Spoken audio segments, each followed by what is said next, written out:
The Bears have extended a key defender, and no, it's not the one you're thinking about. It's Andrew Billings, but it's still a really good extension for the Chicago Bears, which I am a fan of. We extended him to a 2-year contract worth $8.5 million with $6 million guaranteed. What's going on, guys? I'm back with another Chicago Bears news update video, which I'll be doing anytime the Chicago Bears news going on, and there could be more videos coming out pretty soon because we should be extending, I hope, Montez Sweat and Jalen Johnson to extensions sometime in the next few weeks, hopefully in the next few days, but I hope we at least get the Montez Sweat extension done because we did trade a second round pick for him, so that is a absolute must for Ryan Poles to get that deal done, and I think he will, okay? I don't think Bears fans should be freaking out about that. He will get that deal done, but talking about this extension, guys, I am a massive fan, okay? Andrew Billings, if you guys have been watching the Chicago Bears tape or just been watching the games in general, you guys would know that Andrew Billings has been a key part of the Chicago Bears defensive line. I know it's been a terrible defensive line for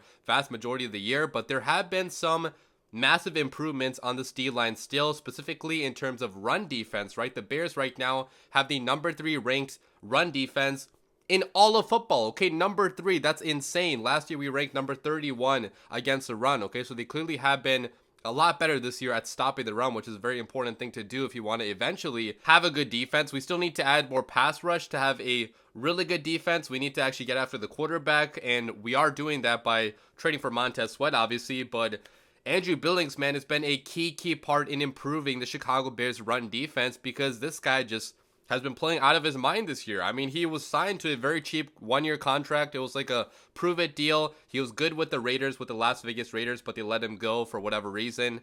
That front office actually got fired, the Raiders front office, so they clearly made the wrong decision in letting Andrew Billings go, and the Chicago Bears took advantage of that, and so far, through 8 games, he's been the Bears' best defensive lineman, okay? I'll read you guys his stats, but his stats don't really do his play justice because, especially playing one technique, like, you're not going to rack up a crazy amount of stats, but if you watch him on film, if you watch the games and how he's affecting the run game by himself, maybe not even by actually getting the run stop himself, by getting the tackle himself, but by eating up so much space, that's helping other guys on this D-line actually stop the run and also get some pressure on the quarterback. But talking about his stats, guys, so far he has 14 pressures on the year, so he's been pretty good rushing the passer too as a one technique. He's 311 pounds, really big guy, so he's not going to be very explosive, but he has gotten pressure on the quarterback still with how big of a guy he is, with how much power he has in his upper and lower body. He's been, really pushing guys at the line of scrimmage, so been a pretty decent pass rusher. But talking about his run defense, he has,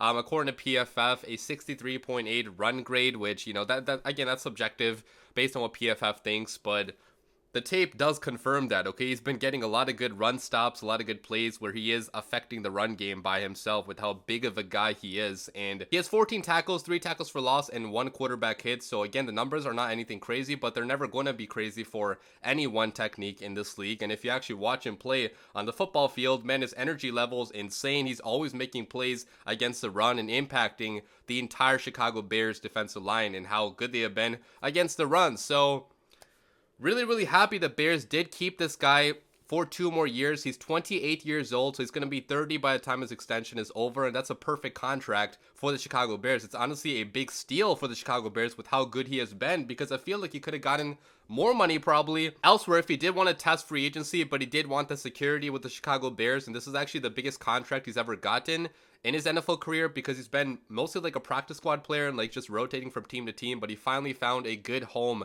with the Chicago Bears, and I'm really happy for the guy that after all that work, he's finally had it pay off with a big payday with the Chicago Bears. And not a massive payday, obviously, in terms of like other contracts, but for him, this is definitely a lot of money, and I'm happy that he, found a good place, a good home with the Chicago Bears and got rewarded for that. So absolutely love the signing. I mean, how can you not? It was a great decision by Ryan Poles to sign this guy in free agency. One of his best decisions, honestly, in his entire Bears career as GM so far. I hope he can make more of those if he does stay next year. I think he will stay next year with how many assets he has accumulated for this team. And obviously Ryan Poles still has 2 big extensions to work out with Montez Sweat and with Jalen Johnson. I hope at least with Montez Sweat we can get that deal done, because we might have to use a franchise tag on Jalen Johnson if we just cannot come to terms at all on an agreement with him, right? It seems like both the sides are kind of far apart, which sucks to hear that, but it is a business, right? I understand that Jalen Johnson is trying to get as much as much money as he can get, and Ryan Poles is trying to not pay a crazy amount of money for him because he wants to preserve the Chicago Bears salary cap situation. So, you know, it's a business, so these things happen sometimes. I really do hope we can come to terms on an agreement eventually. But Montez Sweat, guys, that deal has to be done sometime soon, I hope, because it's just going to look really, really bad if you traded a second-round pick for a guy that you only keep here for 9 games. But again, guys, that's not going to happen. I guarantee you the Chicago Bears will extend Montez Sweat because they are not that stupid to trade a pick that high and not even try to extend the guy. So 2 more extensions hopefully should be coming soon, but I love this one a lot. Leave your comments down below. As always, bear down.